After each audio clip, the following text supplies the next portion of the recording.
9절까지입니다. 7장에서 하나님께서 이제 이스라엘 백성들을 회복시켜 주셨죠. 그들의 죄를 이제 사해 주시고 그들을 회복시켜 주셨고, 그리고 이스라엘 백성들은 하나님의 은혜를 기념해서 에벤에셀에 돌을 세웁니다. 돌을 세우고 그곳을 에벤에셀이다라고 이름을 지었죠. 하나님께서 여기까지 우리를 도우셨다라고 하는 그것을 기억하기 위해서 돌을 세우고 에벤에셀이라 이름을 지었습니다. 근데 제가 이제 그 말씀을 드리면서 은혜만을 상징하는 것이 아니라 그 에벤에셀은 이스라엘 백성들에게는 충격적인 패배를 당했던 곳, 하나님께 버림을 받았다는 그 느낌을 받을 정도로 아주 충격적인 패배를 당하고 모든 것들을 빼앗기고 언약궤마저 빼앗겼던 그런 아픈 역사를 떠올리게 하는 곳이 또 에벤에셀이라고 했죠. 그래서 이 에벤에셀을 보면서 이스라엘 백성들은 우리가 왜 그토록 심각한 상황에 빠졌는가, 우리나라가 왜 이토록 하나님께 징계를 받아서 이방민족에게 전쟁에서 패하고 언약궤까지 빼앗기게 됐는가 라고 하는 것을 떠올려야 했습니다. 그 중심에는 하나님으로부터 멀어졌기 때문임을 기억해야 되는 것이죠. 그리고 반대로 또 더해서 그 에베네스를 보면서 동시에 그럼에도 불구하고 하나님께서 우리를 용서해 주셔서 다시금 우리를 회복시켜 주신 그 은혜를 기억할 수 있는 것이 바로 에베네셀이다, 이렇게 제가 말씀을 드렸습니다.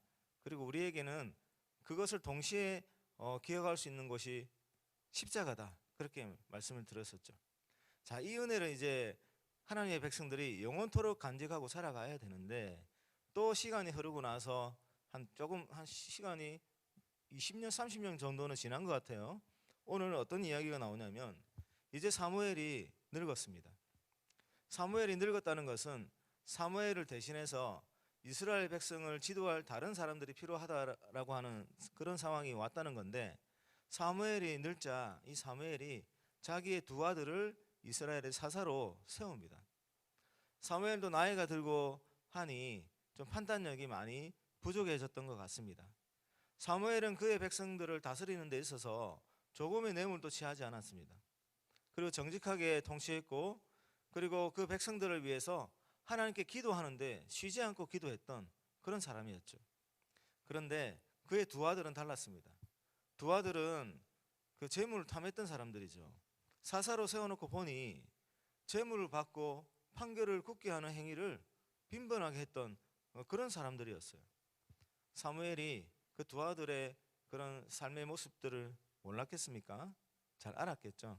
그래도 그 두 아들을 사사로 세웠습니다.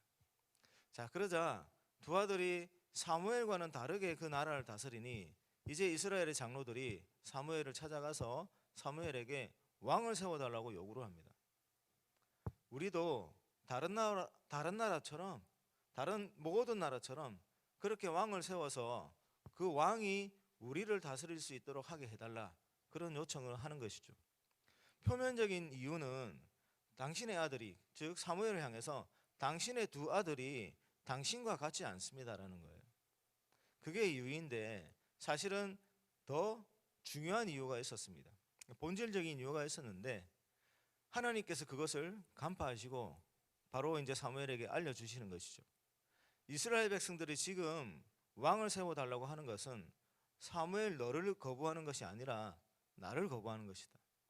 내가 이스라엘 백성들이 왕이 되는 것을 거부하는 것이다 라고 하나님께서 그렇게 판정을 내리셨습니다.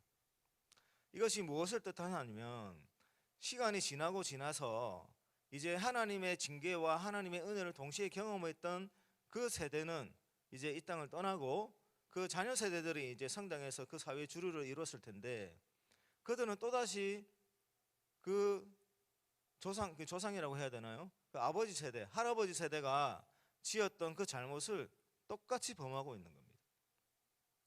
어쩔 수 없는 것 같아요. 이들이 하나님이 자기의 왕이 되는 것이 싫었던 거예요. 그리고 주변을 이렇게 살펴보니 모든 나라들이 다 왕을 세워서 그 왕이 통치하고, 그 왕이 통치하기 때문에 이스라엘보다 다른 이방 민족들이 더 강한 것이 아닌가, 그런 생각을 가지게 되는 것이죠. 또 한 가지 중요한 이유는 하나님을 자신의 왕으로 거부하는 데 있어서 가장 중요한 이유는 뭐냐면 하나님의 뜻대로 살기보다 자신의 그 마음의 정욕과 육체의 정욕이 원하는 대로 살고 싶은 마음이 또다시 올라왔기 때문입니다. 그리고 육체의 정욕과 마음의 정욕대로 살아갈 때 자신에게 어떠한 일이 일어나게 되는지를 경험하지 못한 거죠. 자신의 아버지 세대와 할아버지 세대는 이미 경험했습니다.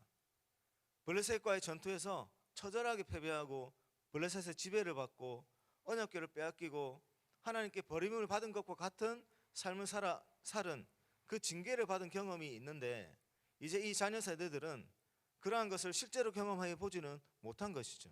그냥 이야기로만 들었던 것이죠. 그러니 그 상황이 얼마나 큰 고통과 환난을 가져다 주는지를 잊어버렸습니다. 그래서 다시금 하나님을 나의 왕으로 모시기를 거부하고 이제는 자신의 마음 가운데 있는 그 정욕을 따라서 살고 싶은 그 마음이 자신을 지배하게 되는 것이죠. 그래서 이방신을 섬기는 다른 모든 나라와 같은 왕을 달라라고 요구를 하는 것입니다. 이게 이제 오늘 본문의 줄거리인데, 오늘 본문에서 우리가 중요하게 생각해야 되는 부분은 바로 이 부분인데, 누가 우리의 왕이냐 하는 것입니다. 우리가 지금 누구를 왕으로 모시고 살아가고 있느냐 하는 것입니다.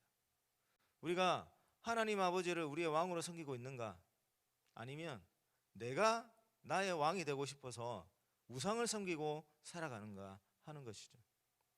우상을 섬기는 사람들의 진짜 우상은 바로 자기입니다.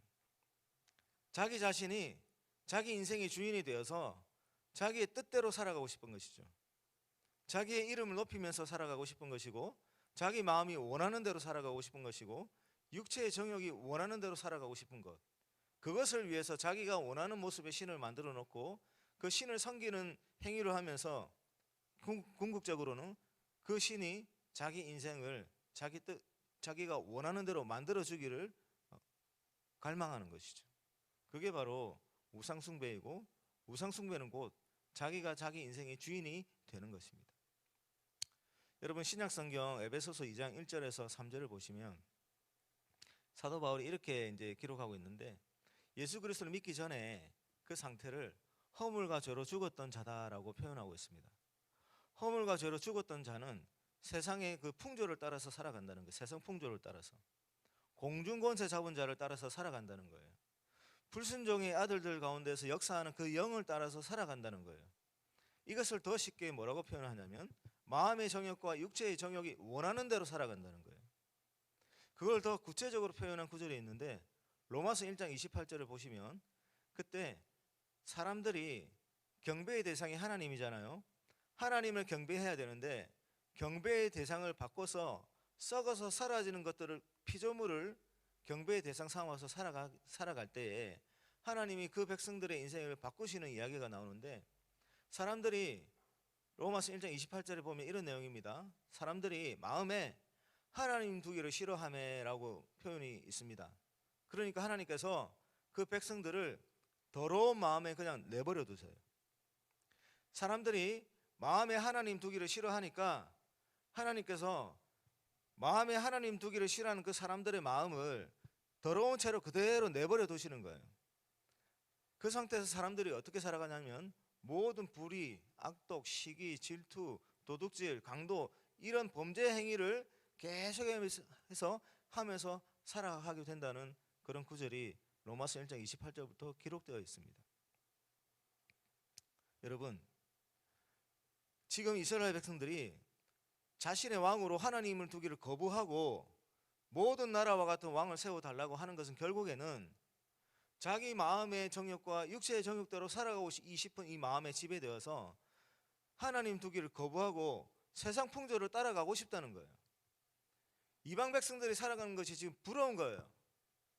하나님을 섬기지 아니하고 하나님을 거부하는 세대들이 살아가는 그 모습들이 부러워서 그 모습대로 살아가고 싶다는 겁니다. 그 요구를 하는 거죠. 자, 이대로 살아가면 어떻게 될까요, 여러분? 마음의 정욕이 원하는 대로, 육체의 정욕이 원하는 대로 살아가면 어떻게 되겠습니까? 각종 범죄로 넘쳐나게 되는 것이죠. 우리들의 사회가, 우리들의 가정이 고통으로 넘쳐나게 되는 것이죠. 우리들의 사회가 여러 가지 범죄에 노출되어서 그 범죄의 고통을 받고 살아가고, 힘이 있는 자는 계속 그 힘을 사용해서 착취하면서 살아가게 될 것이고, 힘이 없는 자는 착취당하면서 원망하고 분노하면서 살아가게 되는 그런 사회가 될 것입니다. 그래서 누구를 왕으로 두며 살아갈 것인가, 이것은 너무너무 중요한 거예요. 여러분, 오늘 하루도 하나님을 나의 왕으로 모시며 살아가시기를 주의 이름으로 축원합니다. 하나님을 왕으로 모실 때 여러분, 우리가 하나님께 구속당하는 것이 아니에요. 하나님께 속박되는 것이 아닙니다.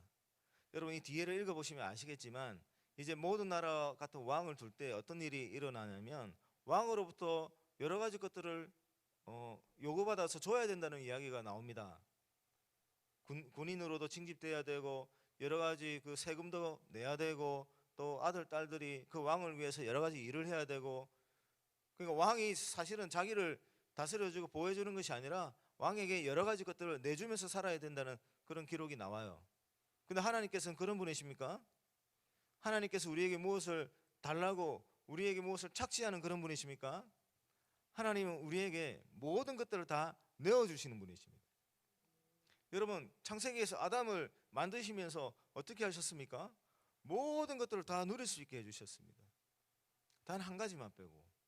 그런데 아담은 어떻게 했습니까?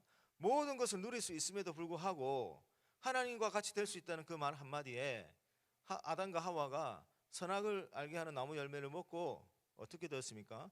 그 모든 것들을 다 잃어버렸습니다. 하나님처럼 되어서 자기 자신의 인생을 완전히 다스릴 수 있겠다고 생각을 했지만, 그래서 그것을 먹었는데 모든 것을 다 누리는 것이 아니라 모든 것들을 다 잃어버렸습니다. 하나님의 기업을 통째로 잃어버렸습니다. 그 하나님이 풍성하게 만들어 놓은 그 기업을 완전하게 누릴 수 있었음에도 불구하고 그 복을 발로 차버린 것이죠. 그곳에서 쫓겨나서 이제 열심히 일하지 않으면, 땀 흘릴 정도로 일하지 않으면 먹을 것을 구하기 힘든 그런 인생이 되어버렸습니다. 이게 하나님을 거부했을 때 우리 인생에 펼쳐지는 상황들이고, 하나님을 우리의 왕으로 모실 때 우리에게는 모든 것들이 다 채워지는 것이에요. 물질의 부유함뿐만 아니라 하나님이 우리 마음 가운데 평강으로 가득 채워주시고, 은혜로 가득 채워주시고, 기쁨으로 가득 채워주시고, 참된 안식을 누릴 수 있게 해주시고, 모든 걱정과 두려움들을 다 떠나가게 하시고, 하나님 안에서 진정한 안식을 누리며 살아갈 수 있게 하는 은혜를 하나님께서 베풀어 주시는 것이죠. 여러분, 여러분들의 능력에 의지해서 여러분들의 힘으로 무엇인가를 해결할 때 참된 평강이 찾아오나요? 한 달에 수입이 2배가 늘어도 찾아오지 않습니다. 10배가 늘어도 찾아오지 않습니다. 집의 평수가 100배로 커져도 그 평강은 찾아오지 않습니다. 하나님을 왕으로 모시지 않을 때는. 왜냐하면 우리 마음 가운데 항상 그 상황에서 우리가 더 내려가면 어떡하지? 이걸 빼앗기면 어떡하지? 10년 뒤에는 이걸 누릴 수 있을까? 이런 걱정을 항상 살아가게 되는 것이죠. 우리 힘에 의지해서 살아갈 때는. 근데 우리가 진정으로 하나님을 우리의 왕으로 모시고 하나님께 우리의 인생을 의탁하고 그분께 맡기고 하나님이 주시는 여러 가지 안에서 우리가 살아갈 때, 하나님의 은혜 안에 거하며 살아갈 때는 하나님이 주시는 진정한 평강을 우리에게 찾아오는 것이죠. 여러분, 그런 삶을 살아가시기를 주의 이름으로 축원합니다. 우리가 하나님을 왕으로 모실 때 하나님 안에서 우리가 진정한 자유를 찾게 된다는 것, 참된 안식을 누릴 수 있게 된다는 것, 참된 평강을 누릴 수 있게 된다는 것, 그 사실을 기억하고 언제나 하나님을 우리의 왕으로 모시는 삶을 살아가시길 주의 이름으로 축원합니다. 그리고 한 가지만 더 이렇게 살펴보면, 이제 하나님의 이제 그 나라를 일구 나가는데 사무엘이 중요한 역할을 감당을 했죠. 하나님께 순종하고 최선을 다해서 그 백성들을 위해서 기도하고, 그리고 사사로운 이익을 탐하지 아니하고 정말 열심히 살았습니다. 그런데 오늘 이 사무엘이 어떤 대접을 받습니까? 백성들에게 거절을 당합니다. 거부를 당해요. 바로 7장에서 사무엘로 인해서 이스라엘 백성들이 블레셋의 손에서 벗어나고 하나님께 죄의 용서함을 받고 다시 그들의 삶이 회복되는 그런 은혜를 경험해 했지 않습니까? 사무엘의 인도로. 그런데 오늘 본문에서 이제 이 마음의 정욕이 지배를 받는 백성들이 사무엘을 거부하는 거예요. 사무엘이 마음이 얼마나 아팠겠습니까? 그래서 이 사무엘이 백성들에게 분노하지 않고 누구에게 갑니까? 하나님께 가서 기도합니다. 그러자 하나님께서 뭐라고 위로를 해주시냐면, 백성들이 너를 거부하는 것이 아니라 나를 거부하는 것이다 라고 하나님께서 사무엘을 위로해 주시는 거예요. 하나님께서 사무엘의 그 인생을 인정해 주시는 것이죠. 하나님을 섬기며 살아왔던 그 평생을 하나님께서 사무엘을 인정해 주시고, 백성들에게 거부당하는 그 사무엘의 아픔을 만져주시고 지금 이 사무엘을 위로해 주시는 겁니다. 여러분, 우리가 예수 그리스도를 위해서 하나님의 영광을 위해서 살아갈 때 우리 주변의 사람들이 우리 뜻대로 우리에게 대하지 않을 때가 종종 있습니다. 종종 있습니다. 선교사님들은 반드시 심각한 배반을 한번 당해야 된다고 합니다. 그 인생 가운데 우리가 예수님을 사랑하고 하나님을 사랑하는 마음으로 성심을 다해서 섬긴다 하더라도 우리 주변의 사람들로부터 내가 생각했던 어떤 그런 대우를 받지 못하고, 심지어는 배신이라고 하는 그런 상황에 몰린다 할지라도, 그때 우리가 누구에게 나가야 되냐면 하나님께 나가는 것이죠. 여러분, 마음 가운데 언제나 주님을 사랑하고 그 사랑하는 마음으로 주의 뜻대로 살아가길, 최선을 다해서 살아가기를 부탁드립니다.